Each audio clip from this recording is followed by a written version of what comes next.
And so we go into game number 1. So, as soon as we start the game, first of all, I always pay attention if the opponent's playing any companion. In this case, I see that he doesn't play any companion, and I'm very happy because I believe I've dodged a Lurus deck. This third hand is crap. You don't keep this hand ever.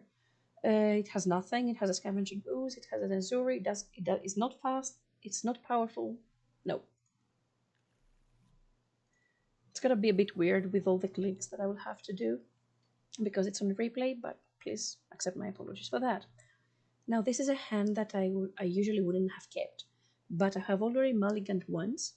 I'm on 6, and I'm not sure I want to go down to 5.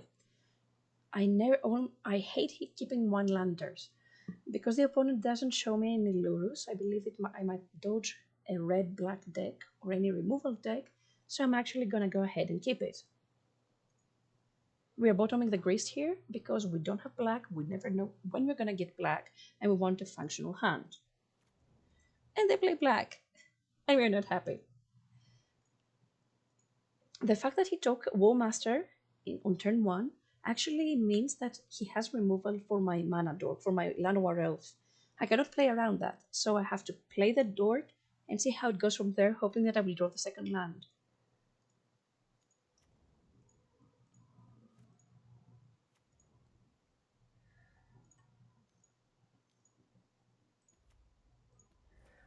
Obviously my mana dork is dead, so now, unless we draw the second land, the game is pretty much over. We can just as well go to game number 2. But because I don't see Lurus, I see Ren and 6, I want to see if it's a traditional Boomer's chant list or if it's something else. That's why I continue playing the game at this point.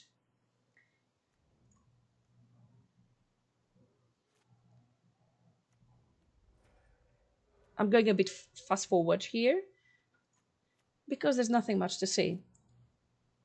I see a Grist. It's something that, even though it does match in the Jaunt shell, they don't usually play it. And it's something that I want to be aware of for my second game. I keep on playing at this point because I want to be 100% sure that I'm dead. Fetching for white because hope dies last. They bolt into our bird. After that, I don't think that there is much more to see. I do eventually draw the third land. He has 2 cards in hand. He can kill my Archdruid with his Grist, just sucking a token. Only a land could actually get me out of this spot, and I think it was not it's not possible. I'm going against fast forward because we're getting butchered here.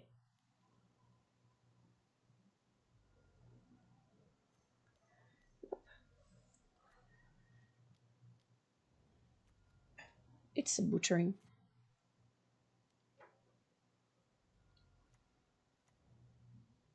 I think that's when I gave up. And then I decided to go to game 2.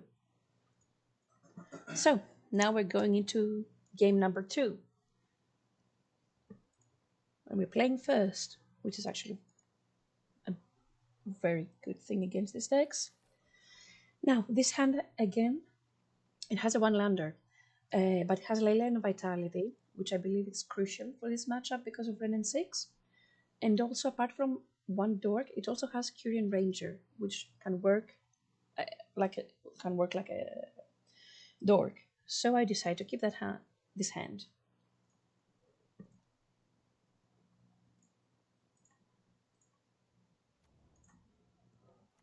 Obviously, turn number 1, we play our elf. I'm not fetching fancy. I don't know what I want yet. If I want white or black. Goodbye, elf. Expected. This is why I believed that Curian Ranger was such a huge upgrade for the deck.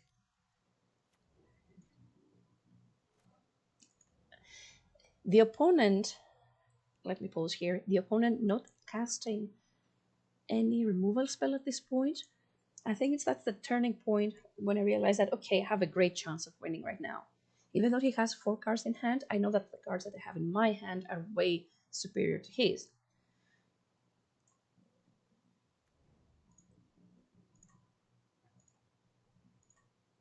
And of course we're going to play Archdruid.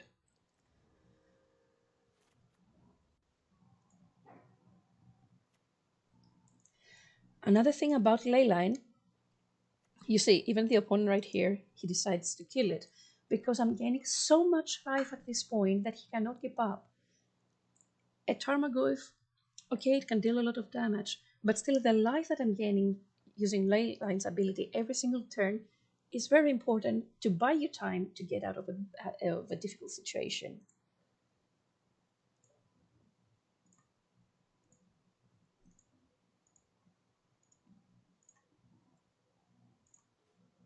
Oh, this is what we wanted to see.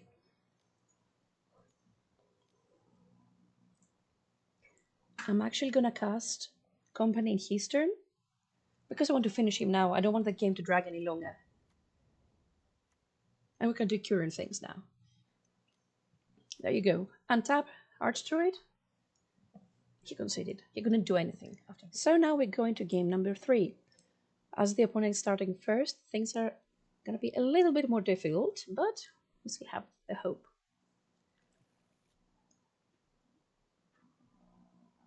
He mulliganed to 4. Since I see I have a semi-decent hand. Again, I consider the hand as if I have a 1-lander because Dryad Arbor can die. But I have a Leyline of Vitality. I have my Elvis Mystic. If he doesn't kill my Mana Dork, especially when I see that he has mulligan to 4, you can see it down here, I will play my whole hand very fast. Dryad Arbor triggers also Leyline of Vitality. It's going to gain me a life. I will never keep it just on that round, though. Just on that. But it's still little things that made me keep this hand in the end.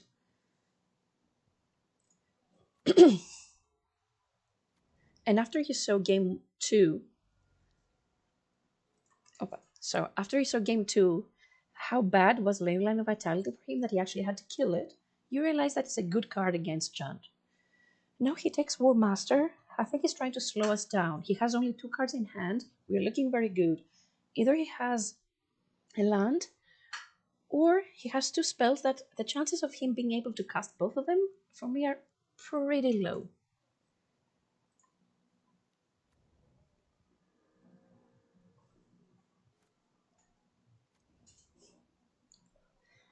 What I see right now is that he doesn't have green. He doesn't have a fetch land. This was... Sorry, I have to pause. This was a mistake of our opponent. He should have bolted the bird, as we all say it. It was an elf, but still, as we all know, bolt the bird. He had to do it in his turn.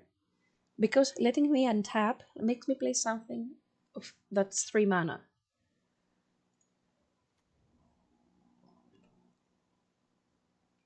So let's continue. Obviously here we're going to play Archdruid because we want to have more mana next turn. At this point he has again 2 cards. He doesn't play anything. I start to believe that I'm winning this. I'm going to fast forward it again.